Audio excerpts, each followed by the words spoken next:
ministre de la Citoyenneté, de l'Immigration, des Réfugiés, Sean Fraser. On va commencer avec une déclaration du ministre et ensuite passer à une période de questions d'une quinzaine de minutes au téléphone. À vous, M. Fraser, la parole. Excellent, merci. Good morning, everyone, and thank you so much for joining us here today. And before I begin, let me first acknowledge that I'm joining you virtually from here in Halifax. Thank you, merci. La prochaine question est de Francis Alain, le Journal de Montréal. À vous la parole. Oui, bonjour, Monsieur le ministre. D'abord, écoutez, je suis un peu surpris, mais ma première question va porter sur la conférence de presse même. Vous avez tout était 100% en anglais. Vous êtes ministre de l'Immigration, des Réfugiés et de la Citoyenneté du Canada.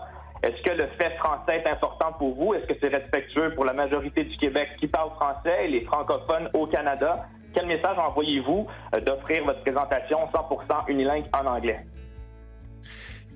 Juste un moment, et je m'excuse. J'ai juste commencé mes études en français avant l'élection 2015. C'est très difficile pour moi de comprendre les questions parce que j'ai trouvé mes collègues qui parlent français pour la première langue parlent plus vite et je n'ai pas l'habilité pour comprendre les questions maintenant.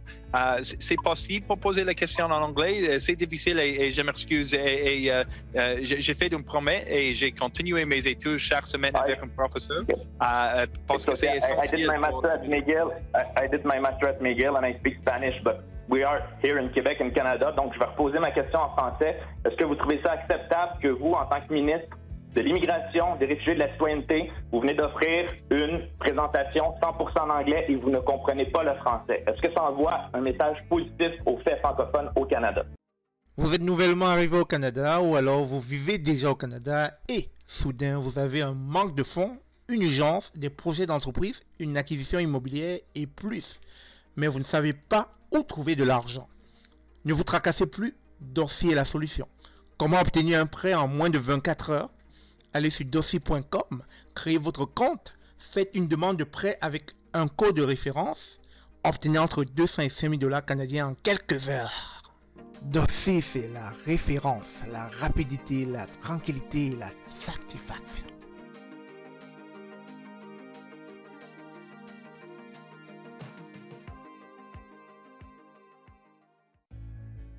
Voilà ma question. Non, c'est essentiel pour le gouvernement d'offrir des services en les deux langues. Mais c'est parce que la raison pour moi de continuer mes études en français. J'ai juste dit, j'ai commencé mes études en français avant l'élection 2015. Et c'est très difficile pour moi maintenant de comprendre les questions en français parce que j'ai trouvé les francophones parler plus vite pour mes oreilles. Mais j'ai continué mes études en français parce que c'est important pour moi de parler français avec les Canadiens et Canadiens. Et c'est essentiel pour ne pas juste parler français, mais contribuer à beaucoup de places pour les nouveaux arrivants qui parlent français au Québec et dehors Québec. If you'll allow me to offer a few comments in English, I think it's really important for me not only to continue my work in French to speak to Francophone communities across Canada, including in Quebec, but our policies also need to reflect the linguistic duality that we're so proud of in Canada. It's part of our cultural identity to be a country that is bilingual and embraces both official languages.